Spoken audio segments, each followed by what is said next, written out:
Most of human history, we looked up to the heavens for answers, right? But what if the biggest answers weren't out there, but in here? About 2,500 years ago, a collection of texts from ancient India completely flipped the script. They're called the Upanishads, and they asked one single explosive question that we are still trying to answer today. Who are you, really? And look, this wasn't some fringe philosophy. It totally captivated thinkers like the German philosopher Arthur Schopenhauer. He said it was the solace of his life and his death. I mean, what on earth could be written in these ancient texts that would have that kind of impact? Well, let's find out. So to really get what makes the Upanishads so special, you first have to understand what they were pushing back against. See, they didn't just pop up out of nowhere. They were a radical, revolutionary leap from the religious world that existed before them. And you can see that huge shift right here. The older tradition from the earlier Vedas was all about looking outward. It was focused on elaborate rituals, ceremonies, and sacrifices, all to please a pantheon of external gods. But the Upanishads, they turned all of that inward. The focus wasn't on ceremonies anymore, but on meditation, on philosophy, on knowledge. The goal wasn't to appease some god out there. It was to discover the divine that was already inside you. And you know, this shift wasn't just some polite suggestion to maybe try a new way of thinking. No, it was a direct and honestly a pretty scathing challenge to the entire religious establishment of the time. The anonymous sages who wrote these texts, they did not pull any punches. They basically said that just going through the motions of a ceremony without any real understanding was completely pointless. They argued that true spiritual insight, true knowledge, just couldn't be found by getting the steps of a ritual right. And to give you a feel for just how sharp their critique was, get this. The Chandogya Upanishad actually makes fun of people who follow rituals blindly. It compares them to a procession of dogs, all holding each other's tails, just mindlessly chanting, let's eat, let's drink.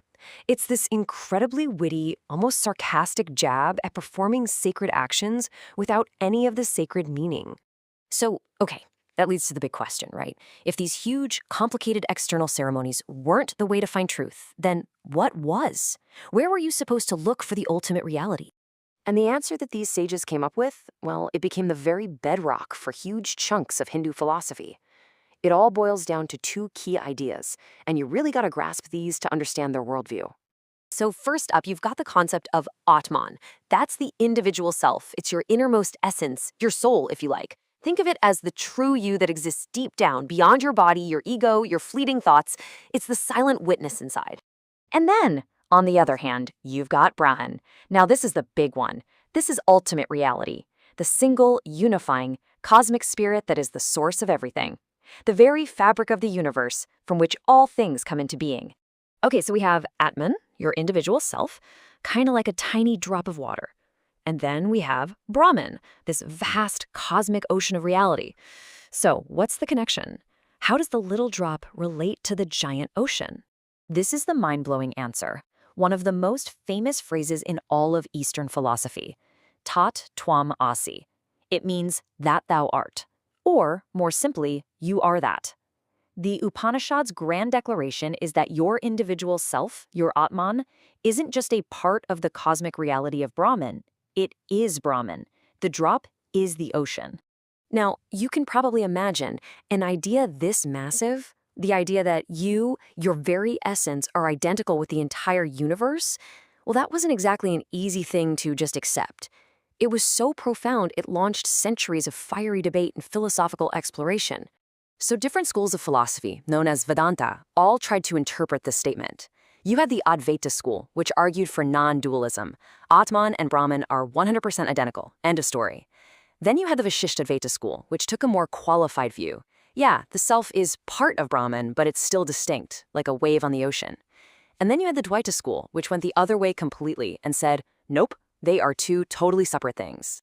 But this whole debate wasn't just confined to India. These absolutely mind-bending ideas eventually went on an incredible journey, traveling across cultures and across time, and started to shape the minds of people thousands of miles away.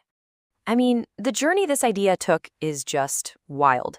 It starts out as an oral tradition in ancient India, then fast forward more than 2,000 years and it gets translated into Persian. From there, it's translated into Latin, which is what finally cracks open the door to Europe. And by the 1800s and 1900s, these concepts are lighting up the minds of some of the most important thinkers and scientists in the West. And that even includes people like Erwin Schrödinger, a Nobel Prize winner and one of the fathers of quantum mechanics. He looked at the Upanishads and saw a mirror of what he was exploring in physics. This incredible idea that the separation we feel between ourselves, this multiplicity, is maybe just an illusion, that deep down there's only one consciousness.